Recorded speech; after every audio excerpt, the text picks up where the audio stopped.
Hi everyone and welcome back to another Asphalt 9 video where I will give you 20 tips and tricks you all should know in order to progress faster and enjoy way more this game nowadays where, believe me, a lot of things have changed. There is not an scheduled order, so you will surely find some things you already knew as well as some things you were not aware of. So with nothing else to add, let's jump into it.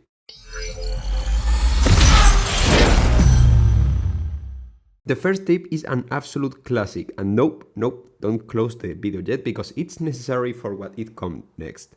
Either if you are a newcomer or if you have been playing this game for a while, I recommend you to turn Touchdrive off. Why? Well, it's so easy. The freedom going manual will provide you will never be compared to the commodity of using Touchdrive.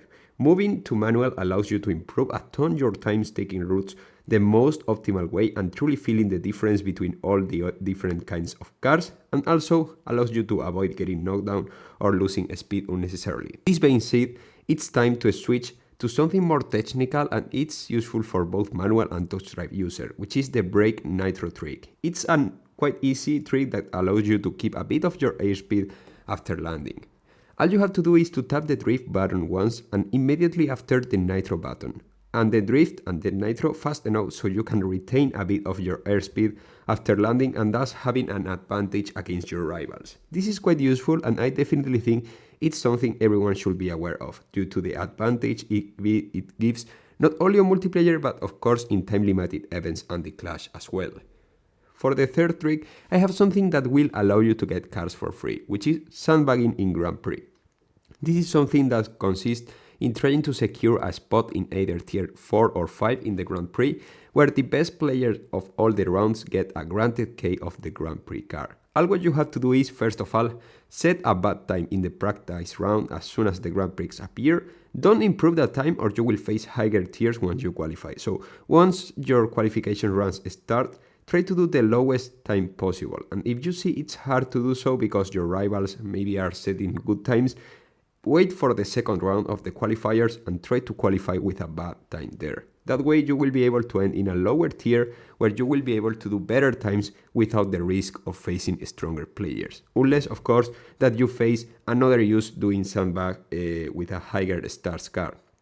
It's important to note, don't do incredibly low times like 3 minutes or so, or the game could put you in higher tiers. Do bad times, but not like over a minute worse than the basic requirements to get the qualification round rewards. I have to say that I rarely do this nowadays since I prefer to get the decals from higher tiers, but if you really want a car, well, then sandbagging may be the best option for you.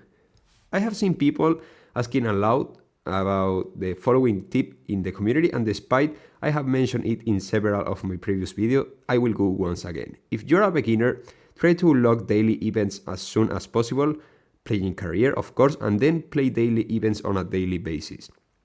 Try to grab all the rewards you can and you will end up getting cars faster than if you try to go as far as possible in career. Nowadays there are run requirements in some career races that makes impossible to complete career mode unless you get certain cars, and obtaining a few of them through daily events will help you way more. So back to something a bit more technical, we have the drift punch, which I doubt will be any useful for Touchdrive users, but anyways, it's quite easy to do as well. As you drift to take a corner, tap quickly the nitro button and immediately after tap drift again, so you don't completely stop drifting. This will allow you to take corners sharper and faster, and it's really useful in my honest opinion, especially in Tuscany, where there are a ton of corners where punch drift helps a lot. Okay, so that being said, let's jump into the next topic. How to get more barrel rolls out of most of the ramps in this game. Instead of taking the ramp normally, try to go a bit higher, and once you are about to leave the ramp, turn on RedNycto. That way the car will do barrel rolls, more barrel rolls, 2 barrel rolls, instead of 1 in 70% of the game ramps. Unless, of course, the ramp is not inclined enough, in that case depends a bit more on your lag though. However, I don't know if this trick is possible to do with Touchdrive since you can control the racing line of your car there. Back at some account management tips, let's talk about season tokens. This new currency was introduced a few updates ago and Game Love is still adding more ways to use and obtain them. This currency, in contrast with normal tokens, get reset once the season ends, This is around 28 days, so you can save the season tokens for the long-term spending. If you end with 66,000 season tokens by the time the season ends and you don't got season pass, you will get 2,000 tokens, normal tokens, for all the season tokens you will lose. However, if you have the Legends Pass, you will only need 33 season tokens to get 2,000 tokens by the time the season ends. The thing is that if you are a beginner and you can't reach the season tokens milestone, you could try to get some packs where you will have a chance to get blueprints of cards that won't be that common to obtain from career or daily events. If you are an advanced player, however, you can either collect enough season tokens to get that 2,000 tokens by the end of the season, or focus on a specific card and get some packs using season tokens. The choice is yours. Nowadays, season tokens offer better value in the short term, while if you want to save them for the future, normal tokens are the best choice to go for.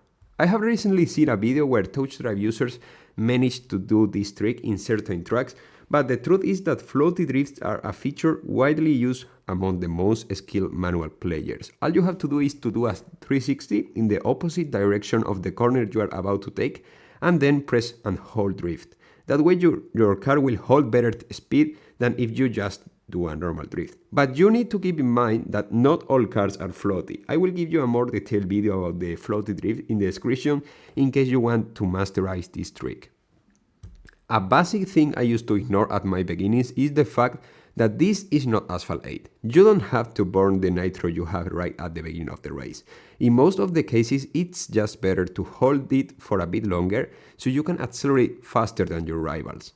In both of the races I'm showing regarding this, I ended on first position, but the thing is, don't burn your nitro at the beginning of the race. Sometimes it's just better to keep it in order to fully accelerate later. In the side of the tracks, depending on the location, there is either pavement, grass or mud. If you go over that patches, your car will lose speed unless you use blue nitro, because it's perfect to steer without losing speed in not super sharp corners. RedNycto and Shockwave do not lose speed if you use them over road terrain like grass or pavement, but they burn nitro faster, so blue nitro is way more optimal. But never ever use blue nitro while being in the air, because the acceleration blue nitro provides is horrible there. Oh man, I never thought I would be saying this, but please guys, I know that everyone starts with the Knockdown Camera enabled from default, or at least it was that way back on my first days, but seriously, it's not worth to keep. Yeah, sure, look at that epic cinematics until it literally forces your sight away and you end up dying as a result of the Knockdown Camera. In case you are a beginner and you are watching this video, I will also add how to disable the Knockdown Camera to ease your gameplay. Okay, so now a quick tip. Gameloft introduced a while ago a page where after introducing your Gameloft ID, which appears in the top left corner every time you open the game, you can redeem the codes they show at their social media. So it's interesting to stay tuned to the community in order to get some codes that provide extra rewards. There are more kind of codes, but we will talk about that later. The credits. Well, may not seem important, but this game credits are the only currency that can be used to upgrade cars, except sometimes, syndicate coins during the Drive Syndicate event, but that's other stuff I won't talk about today. So don't just max random cars. Save up as many credits as possible and use them wisely on the way that allows you to progress the most efficient way possible. Believe me, you will regret spending on useless car the moment you realize you won't have enough credits to max out a car truly worth your credits. Every time car hunts appear in the game, there are packs available by tokens in the shop, but I would never recommend to waste your tokens there. Instead, use your tokens to refill the time-limited event tickets, because that way you will get more blueprints from the car hunt itself than from packs. I know it's tempting to get blueprints faster from the normal packs, but since a car hunt lasts for a week, spending that amount of tokens on refills will give you way more blueprints overall. Okay, so now talking about car hunts, you can do them barely looking at the game, as I do. I do what it follows. I turn Touchdrive on, and then just clicking on the A button of my controller, I can keep doing the car hunts without even looking at the screen, while I can watch, a film or, study, read a book. That way you will be doing car hunts in no times and without having to slave the game directly. In phones, it is even easier. You only have to touch the bottom right corner of your screen, and that's enough to do the race over and over again, basically automatically until the car you use for the car hunt runs out of fuel, but then you only have to pick another car and that's it. Recently, Gameloft started a collaboration with Amazon Prime, and logging in with your Amazon Prime account every month, you can get a code which you can redeem in the same web page where the other codes I mentioned earlier can be used, and get tokens just for having an Amazon subscription. What many people don't know is that you can get the rewards from each Prime game code on every platform once. That means that if, for example, you redeem your code and you play on Windows, you can still send the code to a friend on iOS or Android, and they will be able to get the reward as well. I'm not sure if Gameloft will fix this or if it's intentional, but hey, at least it's nice. It's nice to know. Okay, so now you need to know that there are two main kinds of cars in Asphalt 9, speed-oriented and agile cars, and that rule apply in all cases. The top speed-oriented cars rarely have good nitro efficiency or acceleration, while the agile cars are not as fast but have better handling, acceleration and nitro overall. Agile cars are more Touchdrive oriented as well, since you have better acceleration that allows you to recover speed faster. It's important to look closely at each car stats in order to get our preference clear. The ideal scenario will have to have one good agile car and a good top speed oriented car from each class in order to be ready both for classic and ghost multiplayer. Okay, so now talking about multiplayer season lasts for 14 days or so, but if we talk about MP2, the season usually lasts for 7 days. It's important to note that if you try to get into Legend League, will be way harder the first days of the season, as the best players and those with the best garage will try to get to Legends League as soon as possible. So if you're a beginner, or just want to have an easier path to Legends League, I would recommend you to start between 2 and 4 days after the multiplayer season starts. That way, more of the skilled players will be way over, so will be easier to push to Legends League. Naturally, will be way easier to push as the multiplayer season nears its end. So at last but not least, one of the things that I used to do a lot on my first days and that eventually managed to sort out is the drifting. Because when you run out of nitro, drifting is obviously an optimal way of regaining some extra nitro. However, doing zigzags makes you lose a ton of speed, and of course doesn't have to be that exaggerated. But if you just tap intermittently the drift button without steering, the car will drift for a brief period of time without losing too much speed, and thus allowing you to regain the full speed faster. Okay, so those were the 20 main tips I could give as for now. Of course, you all are invited to add more tips or tricks in the comment section, but I would like to add a bonus tip which I think it's extremely important in this game. Don't try to get too involved in the community.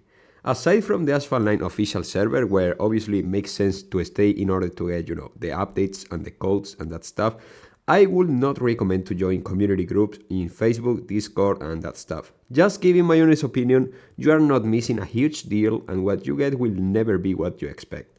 Of course, the decision is yours, so this being said, there is nothing left to say in this video, which I hope help you to understand a bit better this game. I really hope you enjoyed, drop your like and make sure to subscribe in order to not to miss anything about Asphalt 9, and of course I will see you really soon with much more Asphalt content. Goodbye guys. My body,